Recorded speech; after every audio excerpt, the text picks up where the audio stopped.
What's up? Welcome into today's episode of Pushing the Pile, brought to you by FanDuel Sportsbook. Make every moment more. We got Matt Ryan coming on the show today. Kyle Long, as always, he's from home today, though.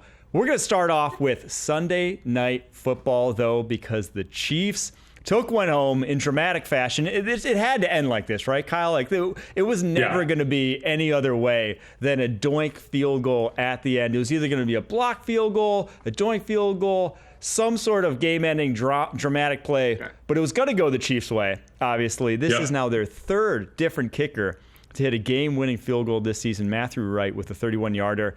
But the big question on everyone's mind is, are we actually scared of the Chiefs, Kyle, come playoff time? Well, here's the deal. The Chiefs are it's like watching a John Wick movie. At every turn in the plot, there's an opportunity for John Wick to get killed, but he does just enough. He's got just enough training to squeak by. Whether he's got blood running down his face, his tuxedo's all torn up, he always manages to walk away unscathed at the end. And that's kind of the Kansas City Chiefs. When I look through the way that they've gone about winning the football games, and you know that I think that coaching is important, and it's the biggest indicator in these one-score wins. When I look at a guy like Kevin O'Connell, Dan Campbell, Kyle Shanahan, although it was a blowout this past game for Kyle Shanahan, all these good coaches put their teams in position to win these one-score games. The Chiefs are no different. But I think the one thing that showed up last night in that final drive was a little bit of that Mahomes magic. He threw the ABS on, the ABS braking system on to make the defender run by. He finds Kelsey, and it's what we've seen time and time again. And you're right, third kicker, somebody else has to step up. DJ Humphries in there at left tackle, struggles a bit earlier, has some sort of soft tissue injury midway through the football game. Wanye Morris is back out there. We're going, oh my God, here we go again. We don't have an answer. And they just find a way to get it done. And I give a lot of credit to Justin Herbert. He was tough last night, as he always is, and impressive as always. But the Kansas City Chiefs do just enough to get it done. And here we are once again, and I got to listen to all these media elites, the bi-coastal media elites, talk about how lucky and how soft and how fraudulent this Chiefs team is. But they continue to stack wins, Matt and Mike. It's just, you know what? Eventually just appreciate what we're witnessing, which is greatness. We're watching an amoeba change form every week and find a way to get it done. That's why I make the John Wick statement. You always think he's going to die, but he always ends up killing them, doesn't he, boys? So the Chiefs now, they're 12-1 atop the AFC. They have a 2-game cushion now on the Bills, 2-game cushion on the Steelers. Obviously, the Steelers still left on the Chiefs' schedule. That's that Christmas Day game on Netflix. The Bills obviously won their first matchup, so if they do end up with the same record, the Bills win that tiebreaker. Matt, do we think, one, that the Chiefs will end up getting the 1 seed, and two, that they'll end up being the AFC representative come Super Bowl time? Let me start with Kyle's response, which I thought was fantastic. A, this is not a John Wick movie, all right? And B, contrary to what everybody might think out there, the NFL is not scripted, right? So there's a lot to play out in front of us. But I did like that reference. I do think they're the 1 seed. You know, I look at the rest of the schedule, what they have in front of them. I think they're going to be the 1 seed. And they've earned it. There's no doubt about it, right? Finding ways to win ball games, clutch plays at the end of games. It's been incredibly impressive. But I don't, looking at it right now, I mean, the Steelers are playing really good football. The Bills have already beat them. The Ravens could be dangerous if Lamar goes off. Like, that's a wild card. The Chargers took him down to the wire last night. I think it's going to be, a tough road. I'm not necessarily one of the guys that says, I'm going to bet against Patrick Mahomes. I've learned my lesson, and I think everybody has learned their lesson. He finds a way to get it done. But I think it's going to be a tough road for them to be back in the Super Bowl, given that they just can't find their rhythm, it feels like, for 4 quarters. Can they find ways to win games? Absolutely. But when you're going against some of these other explosive teams, you got to beat 3 of them, to get an opportunity to get there. I think it's going to be difficult. Yeah, the Chiefs have played, I think the biggest thing is the Chiefs have played 3 of those teams on that AFC playoff picture. They've played the Chargers, they played the Broncos, they played the Bills. They lost to one of them, and then 2 of the other ones have come right down to the wire. So for me, the AFC and the Ravens game, the season opener, right? That was against them as well, and that we were toenail away from wrong color cleats. Yeah, exactly. So it's like there's no clear tier delineation, in my opinion, in the AFC. Usually, come playoff time, we're talking about a few teams at the top, and then the wild card. There's some teams sneaking in that if they were to face off, it's like, yeah, they're going to be double-digit maybe favorites. In this, I think anyone they play come playoff time, it's a 3-point line max. Like these are all going to be very evenly matched teams. And when that's the case, yeah, it helps a lot to have that 1 seed. But all it only takes is one bounce going one way or the other. And I know they've had the bounces go more often than not their way. But one bounce goes against them. And all of a sudden, the Chiefs are the ones who may be going home come January. I just think it's a very wide open race come AFC playoff time. If you told me any of those teams sneak through to get to the Super Bowl, it wouldn't surprise me whatsoever at this point. They're pretty good in those 3-point games, though. They are. It's not. I know a lot of people, like analytics wants to tell you that 1-score games are fluky, and they are to a degree.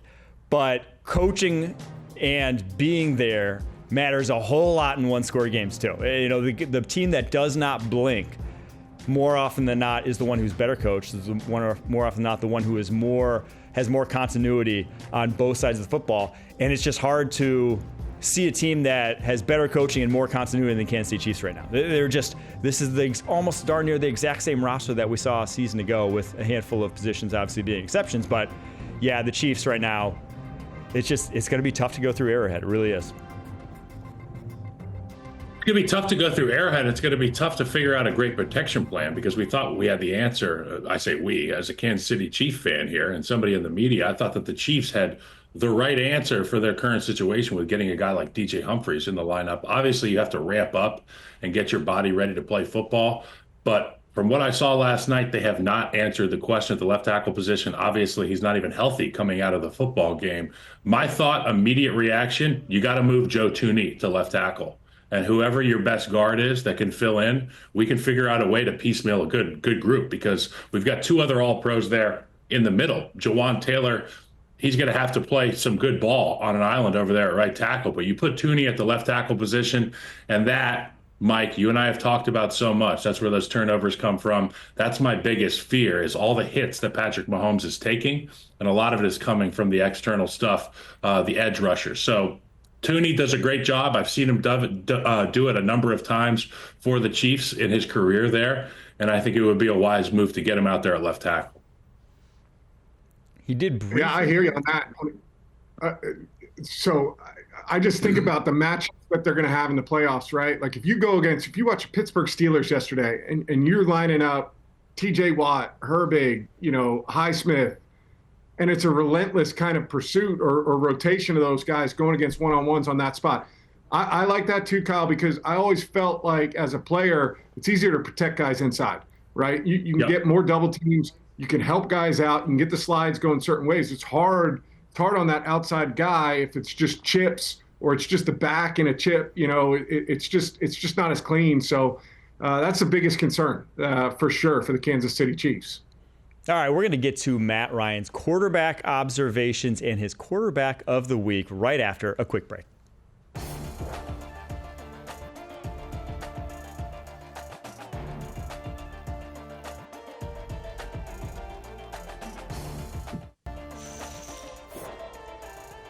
A lot of ridiculous quarterback performances over the weekend, but none may be more ridiculous than what we saw out of Josh Allen. 342 passing yards, 3 passing touchdowns, 82 rushing yards, 3 rushing touchdowns. Oh, and all in a losing effort, unfortunately, there for the Bills in a 42-44 loss in Los Angeles. Matt Ryan, break down what you saw from Josh Allen in an MVP-esque performance. Yeah, you would think, given all those numbers, he would be the quarterback of the week. But we'll get to that later on. Unbelievable performance. And really, that's been most of the year for Josh, right? Just coming out there, feels like he's putting the team on his back. I mean, he's throwing it really, really well. His ability to run the football is probably as good and as dangerous as any quarterback in the league right now. It's week after week, the power in his arm, right? The power to drive that football down the field with pace, with touch. It's just so impressive to watch. Decision making's excellent. I mean, he's playing on autopilot right now, and that's the space you want to be as a quarterback, where you're just reacting, right? You don't know how you know where to go with the football, but you just know. And he's in that space right now. He's got a great feel for when to take off. It's impressive to watch. And then on the other side, he went toe-to-toe. Matthew Stafford played incredible in that game as well. So that was probably the most entertaining of the game of the games yesterday to watch. Ton of fun in that back-and-forth ball game.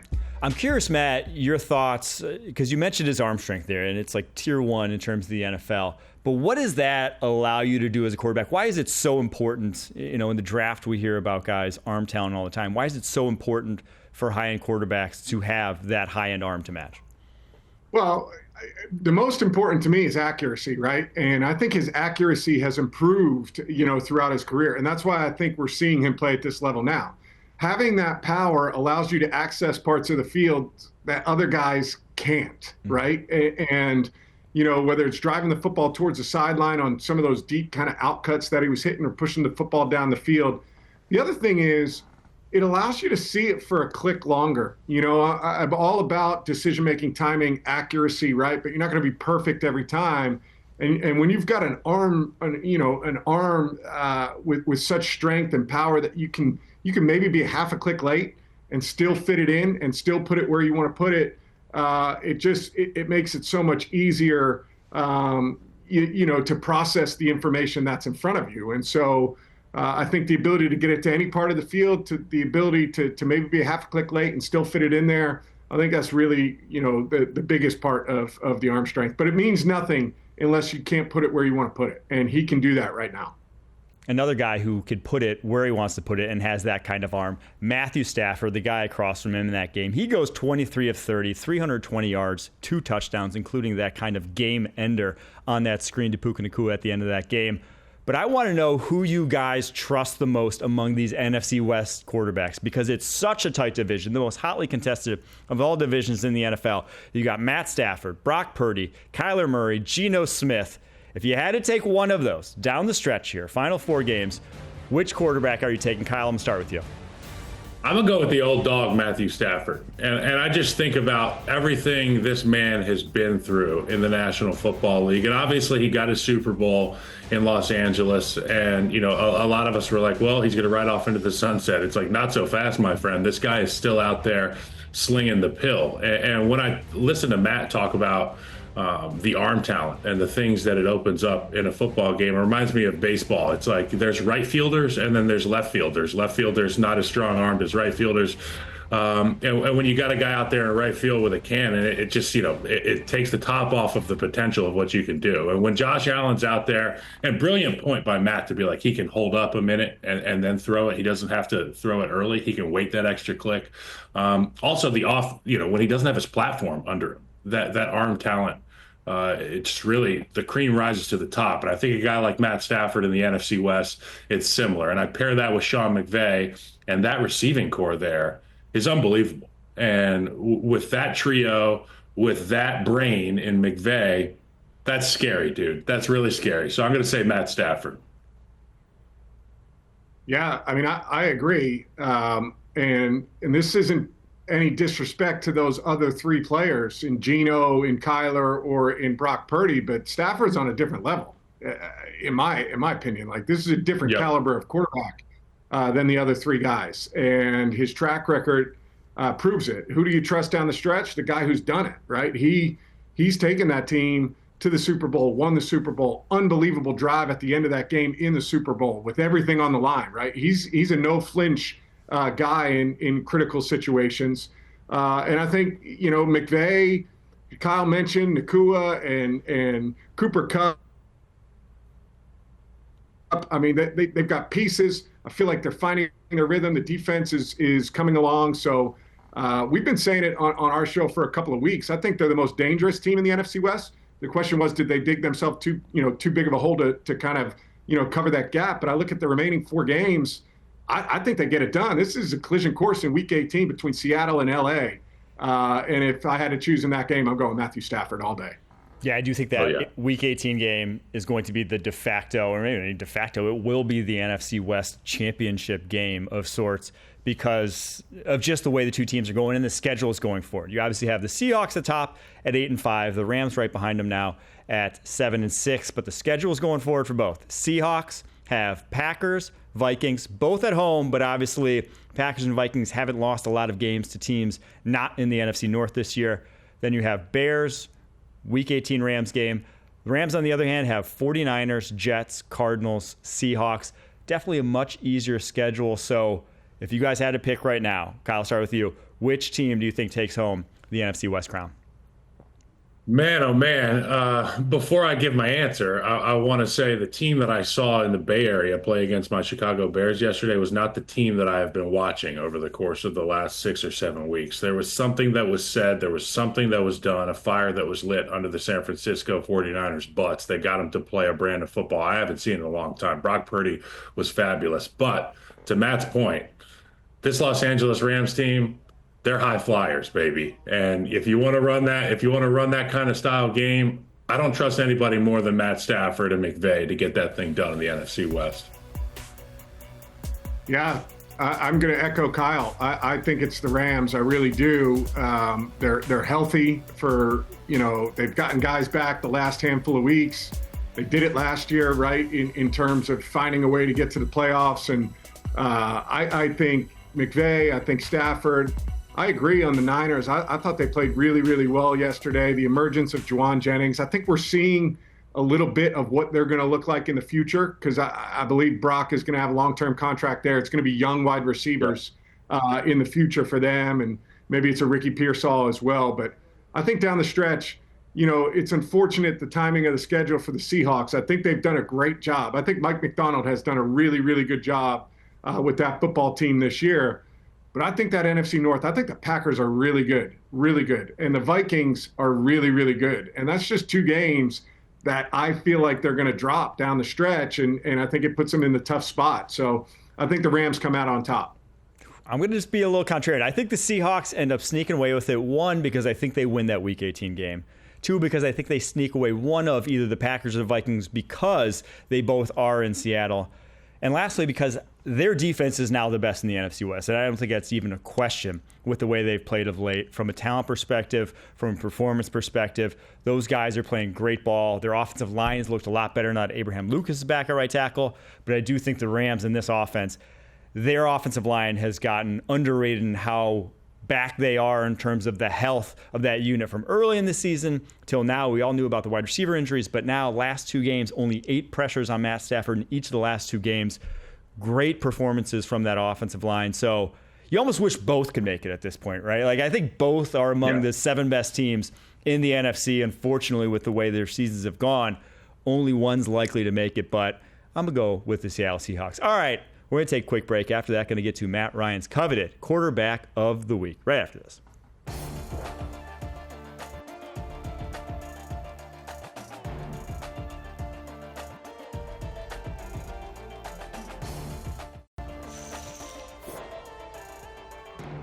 A lot of great quarterback performances from the week that was Week 14, but only one gets to be named Matt Ryan's quarterback of the week. So, Matt, who you got for us this week? All right, I'm pulling up the numbers, boys. Sam Darnold, pretty unbelievable performance yesterday. 22 of 28, 347, 5 touchdowns, 0 picks, averaging 12.4 an attempt. I don't know if you know that's pretty good. Anything over 8 is excellent. So well done by Sam Darnold. I feel like a little, extra juice in that game too with Kirk Cousins coming back and he delivers that performance. Really, really well done. I love the way he's being aggressive down the field right now. So the play extensions were great. I know he had some of those wide open looks, down the field, but a couple of the deep balls he threw to Jordan Addison, man, were down the chimney. Like really, really excellent throws. I think this guy is going to be their quarterback of the future. I know they made the draft pick last year, but when you look at the production that he's had all year, you look at how he played yesterday, what he's done down the stretch the last couple of weeks, I think if you're sitting there and you're Kevin O'Connell, this team is built to win. It's built to win now, and they could have this nice little window here where they've got the pieces together. I thought his performance yesterday was outstanding. Yeah, Darnold you just see the difference from last year to this year in the aggressiveness. His average depth of target is nearly 2 yards farther than Kirk Cousins was a year ago. And you just have this kind of level of the football field that's now open and fruitful when you have guys like Jordan Addison and Justin Jefferson. That's like these 50-plus yard throws, these 40-plus yard throws that's just give my guy a chance sort of throws. So, Kyle, I'm going to go to you. Are you buying Darnold long-term in terms of I'm giving him a new contract if I'm the Minnesota Vikings? Confidence is a hell of a drug, Mike Renner. And when you got a guy like Kevin O'Connell and you get in the huddle with those tackles and you break the huddle and you watch your X, Y, and Z take the line of scrimmage, you just kind of give that nod and you're like, I'm going to be all right. It kind of reminds me of when I was playing tackle in a year where we needed it. We had an injury at tackle. I had to play tackle. I knew the slide was coming my way every time, which allowed me to do what, Matt? Go shoot my gun. Don't even blink. Go get after these guys. And I think Sam Darnold's got that mindset right now. And there's a few of these quarterbacks that have been kind of downtrodden historically. I think about Jared Goff and Sam Darnold at the top of that list. And they just are having success. They're confident. They're in great situations. So, yes, I think Sam Darnold is going to be the future. Now, the question is, what do you do with a guy like J.J. McCarthy, who's going to be coming off of injury? But those questions don't have to be answered if Sam Darnold continues to go out there and win Matt Ryan's coveted Quarterback of the Week award. Right, Matt? No doubt, man. You get this award, you get a contract, right? Is that what we're saying? I like the reference to the Chappelle Show there. Different C, but hell of a drug. I did like that reference right there. But listen, I think when you look at it, it doesn't matter how you acquire the talent, right? I think having the confidence, if you're Kwesi, their GM, or you're Kevin O'Connell, having the confidence of saying, I don't care how we acquired the talent, but if we get the talent right and we feel like we've got the right guy at the right position, we're going to commit to that. And the pieces that they have around him, the addition of Addison last year and his vertical threat down the field to complement what Justin Jefferson is doing on the other side, the acquisition of TJ Hawkinson a couple of years ago via trade and what he can do to the middle of the field, Kevin O'Connell's ability to run the football. It seems like two people on the same page, right? Kevin O'Connell and Sam Darnold, they're kind of seeing it through the same lens. And, I think I would have probably answered this differently week 6, but the sample size is big enough, right? And he's doing it when you need it the most down the stretch of the season. And I think they reward that. I really do. I think Kevin's got a guy in Sam that's playing great football. He's confident right now. I don't know if it's like a 4 or 5 year deal, but you're talking about maybe a 2-year extension or something like that. I think it would make a lot of sense. Yeah, I'm with you, Matt, in that I was not buying Sam Darnold until really recently, probably the last 3 weeks or so with what he's put on tape, because the Jacksonville game was the bad that you worry about with Sam Darnold. Some terrible decisions, and he's had those littered throughout, but he's making up for it. If you make the ugly decisions that he's kind of known for, you better make up for it with game-changing throws down the football field, bombs, big play touchdowns that are basically the product of your arm and your decision-making. And he's doing that now consistently and able to lead them back and be the reason they win some of these games. So I'm going to read off some NFL contracts, some average numbers at the quarterback position of deals that have been signed in recent years. And you guys stop me. Feel free to either of you chime in when you hear a number that is like, that's probably too high for what I'd pay Sam Darnold. So I'm going to start low here because he's making $10 million a year right now. 1 year, $10 million deal. Gardner Minshew at $12.5 million a year. Geno Smith at $25 million a year. Baker Mayfield at $33 million a year. Derek Carr at $37.5 million a year. Matt Stafford at $40 million a year. Matt Stafford. I think that's probably right around the sweet spot. Okay. I'll go 38.5 for Darnold. 38.5 is what we're going. But if you're the Vikings, this is like the ideal scenario, right? You thought. But you're looking. I think if the comp, right, is Baker Mayfield and given what the going rate is now, I think that 40 number is probably a very similar type, position to where Baker was at that time. And if you look at what they've done in the NFC South the last 2 years, and I don't even think, I think the Vikings are built to win at a higher clip than the Buccaneers are, and you've got a guy who's at the point kind of delivering for you. I think that makes a lot of sense, in my opinion.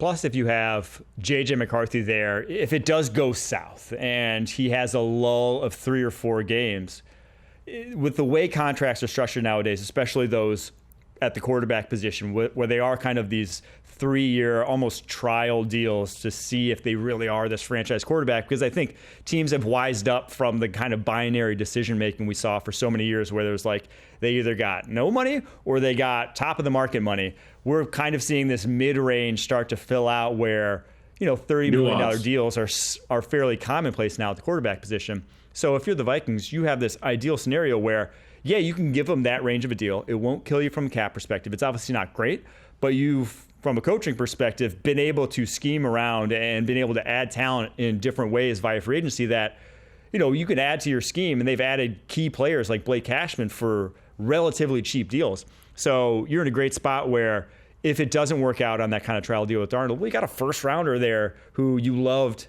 what he put on tape in training camp that could very well be the quarterback of the future, and kind of following the Packers model of you can never have too many quarterbacks, right? That was going to be my point too, is, you lose a year of development for J.J. McCarthy, in my opinion, because of the injury, right? Like, it's one thing to sit in the meetings, but even if you were to choose to sit him and he was practicing every day and he was getting timing on the reps and those kind of things, you've lost that. And that's that's just the reality of the situation for J.J. McCarthy. I think you can structure it in a way. You look at Atlanta, what they did with Kirk Cousins, right? It was a 4-year deal at that spot, but really the front loading of that contract essentially makes it kind of a 2-year deal that they're with. So I think there's ways to do it in a smart way that makes sense for Sam and is great for Sam, but is really, beneficial for the organization too. And if I'm Sam Darnold, I'm sitting there, why would I want to leave? Why would I go somewhere else when I know I'm with the coach that I can be successful with? I really think it's a win-win for both sides if they can structure it the right way. That is a great point, that there's no reason that Sam Darnold should go haggling between $5 to $10 million when he knows how the other half lives, right? He knows what it's like to be in a team with no talent, with a bad play caller, and how that affects how you play at the quarterback position. So obviously great performance from him. We touched on Josh Allen. Matt, are there any other honorable mentions you wanted to touch on from Week 14? Listen, man, I think it's a couple of weeks in a row I've said this, but Bryce Young gets an honorable mention for me. I think this guy played extremely well. I'm happy for him. I always felt like when I watched him in college, he felt like a Steph Curry type player, like at the quarterback position where he's moving around, doing some weird things with his feet, firing it up, but he was accurate.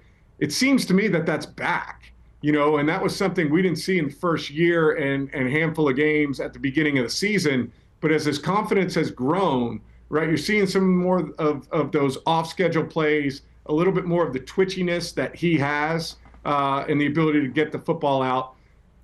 I loved, they had the 4th and 7 again. And they go to the same concept that they had 4th and whatever it was against the Chiefs, where he hit that big throw to the corner on Thielen, left-hand side. It was basically the exact same spot of the field. And again, it's out on time in the face of pressure with some touch, gives them an opportunity. I loved it. The throw that Leggett ends up dropping, that's a game winner.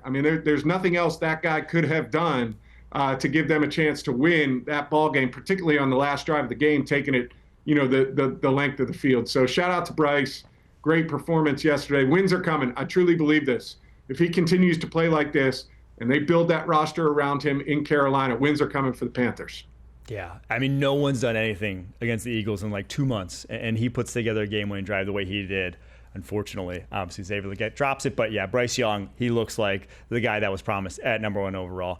Thanks so much, Matt, for joining us, as he does every single Monday. We'll be back after this with Kyle Long's biggest takeaway from Week 14 coming up next.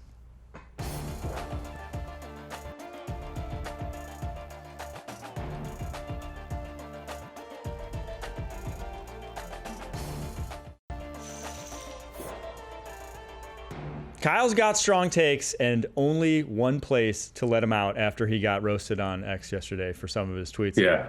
But we got his biggest takeaway of the weekend. What is it for Week 14, Kyle? Hey, look, there's only a handful of coaches I would come out of retirement to go play for. Dan Campbell is on the very short list. I love the guy. I love everything that he's done for the Detroit Lions, but I think that he is the best thing for the Detroit Lions and could potentially be the worst thing for the Detroit Lions. First and foremost, the injuries on the defensive side of the ball is forcing Dan Campbell to lean even more into this riverboat Dan act that we've seen. And it's not even an act, it's just who he is. So I respect him for it. But we've been down this road before, Mike, haven't we? Haven't we, Mike? NFC Championship last year, big lead, opportunity to get out of there and get to the Super Bowl with the Detroit Lions. But no, they didn't end up there. It was the San Francisco 49ers who played the Kansas City Chiefs in the Super Bowl. What I'm talking about is, and when we get into the playoffs and you play some of these big-time offenses, we know that we're going to have to match production. I say we as the Detroit Lions. They are going to have to match production. Dan Campbell is going to gamble. All the things that we love about Dan Campbell could lead them to be in a spot where Dan Campbell ends up with rioters outside of his house, pitchforks, torches. Why didn't you punt it? We should have just kicked the field goal. Take the points, yada, yada, yada. The other thing that I'm concerned about for this Detroit Lions team moving forward, and I think they're an ass-kicking group, and I think that they are the class of the NFC North right now. What happens when Ben Johnson gets poached? What happens when Aaron Glenn gets poached? Dan Campbell, tremendous motivator. You and I were talking about this off air. How is he going to be able to backfill that staff after this year? But this year, I have real concerns about that Detroit Lions offensive game plan, situational awareness, throwing analytics out the window. And I love David Montgomery as much as the next guy. Penei Sewell, I got his poster on my wall. You know what I'm saying? But at the end of the day, sometimes you have to look at these analytics and make the smart decision. And I think it could be come back to bite this Detroit Lions football team in the butt come playoff time. Yeah, because the interesting thing is he's even more often than not, coaches err on the side of being less aggressive than analytics tells them to, right? Like the analytics often says to go for in situations where head coaches are conservative and don't go for it. They kick field goals or they punt. But Dan Campbell is legitimately breaking the mold and doing things in terms of going for fourth down conversions when the analytics is saying, hey, let's punt this away. Hey, let's kick this field goal. That's what's actually going to give us a better chance to win. So his aggressiveness has gone wholly on the other side.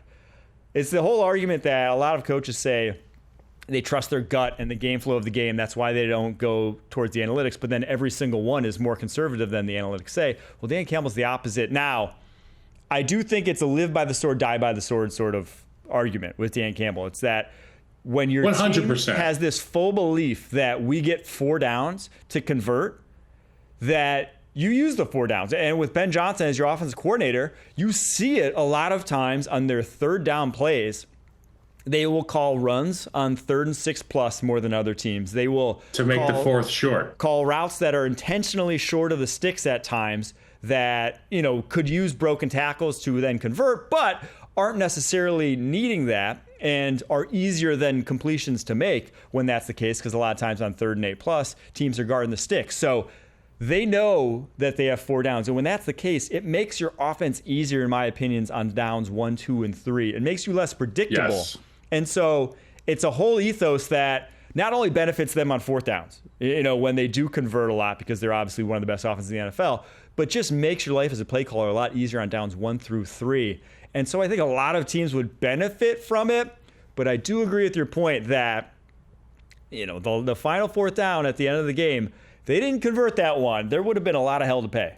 And the Packers came back down and scored. There would have been a lot of, that wasn't even the analytics play. What were you doing there, Dan Campbell? So it is going to be a conversation going forward, but do we really want to question that out of the game? Like, I know other people are going to question it, but I think you and me should be at the forefront saying that this is actually the way more coaches should be. That if you build this ethos. As a media member, I'm saying it could be a double-edged sword, one being bad, one being good. But as a football player, I love it.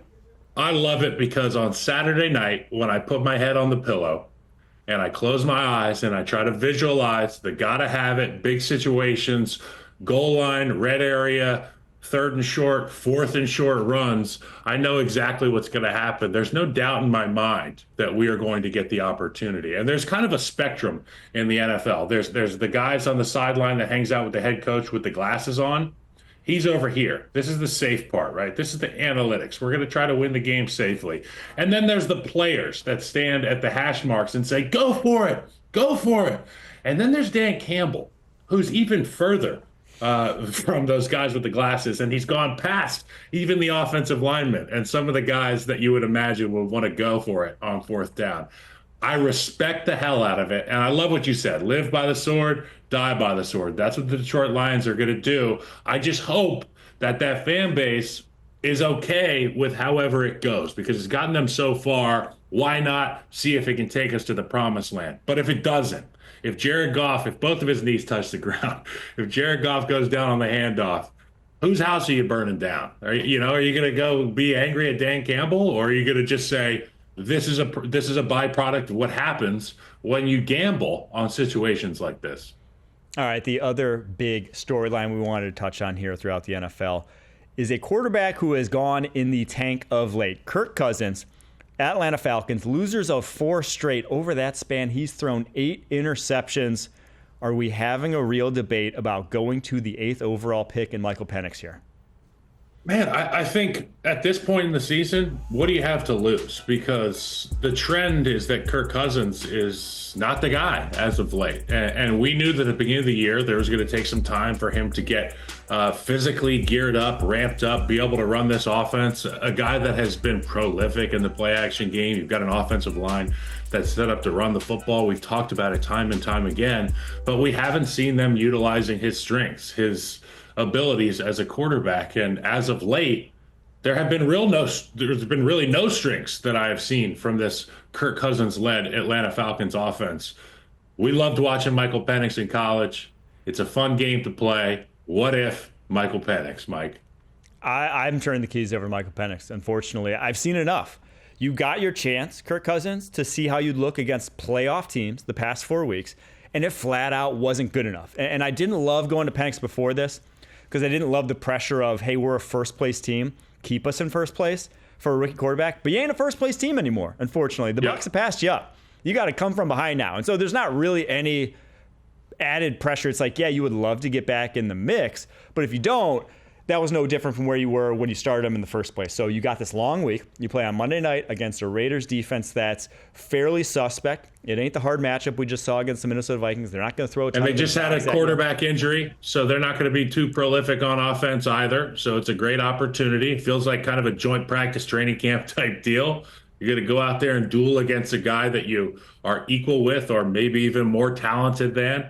And I think it's truly a break of glass in case of emergency type situation, and smoke is filling the room in Atlanta, and they need to get out of the room. And how can you do that? And it's not with Kirk Cousins right now. I think Michael Penix is the answer. The only reason not to is if the owner says not to, truthfully, is if Arthur Blank comes down and says, no, we paid him too much money to not have him be our starting quarterback, because that is kind of it, right? There's no bench him now, come back to him next season, I don't think, unless Penix looks like a disaster. But I don't anticipate that, because they have a lot of talent at the receiving position, and they have a good offense coordinator there in Zach Robinson. Like, there's plays to be made that Kirk Cousins flat out cannot make because of the way his arm is at the moment. So, yeah, I do think it's time. I wasn't a fan of it before, but I think this week, if you're going to do it, this is the week to do it. All right, we're going to get to overreaction versus reality, the game we play every single weekend, right after this.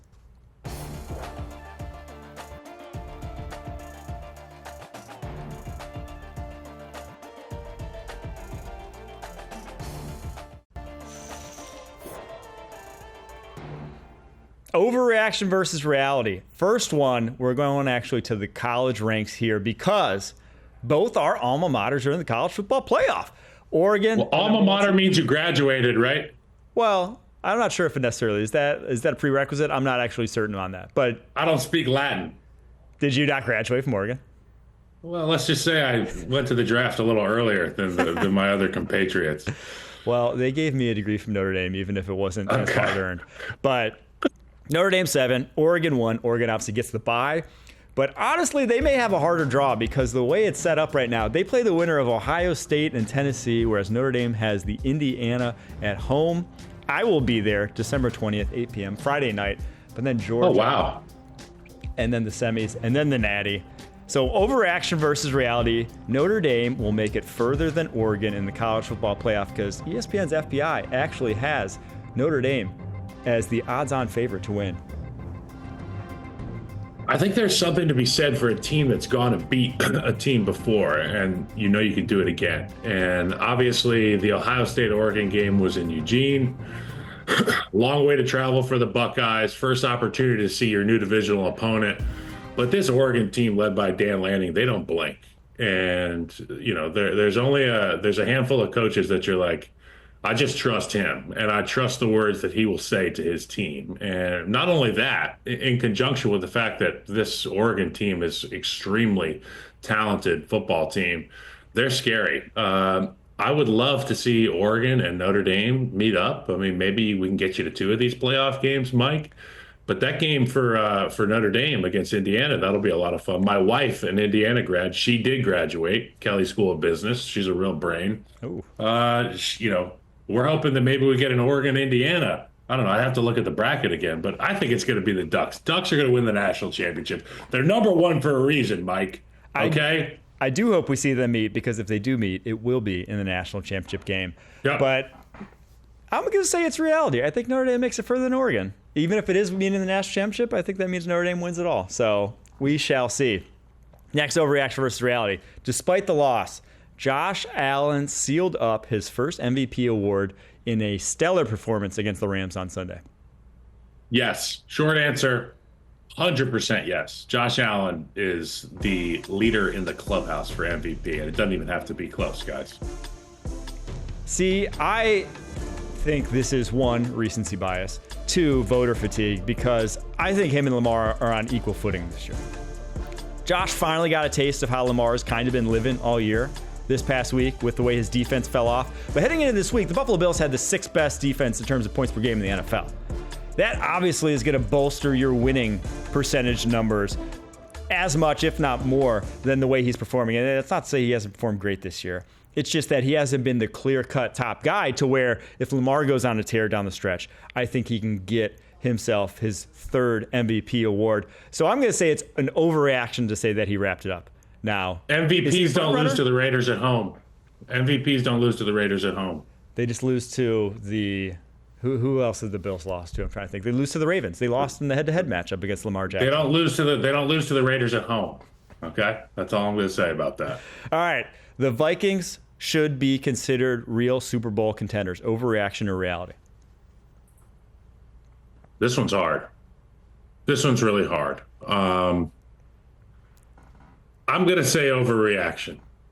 I'm going to say overreaction just because I think the field is so strong right now. And it's not saying that the Vikings aren't strong. And Sam Darnold couldn't do it. And Kevin O'Connell isn't a great coach. And, you know, guys like Jonathan Grenard are getting pressures at an astronomical rate. But I just think roster matters. I think front line really matters. And we've had some issues covering this Minnesota Vikings group, particularly the middle of that group. And I truly think that your true colors show in the playoffs when physicality meets physicality. And I'd be interested to see how the Minnesota Vikings fare in the playoffs against a group like, say, Philadelphia.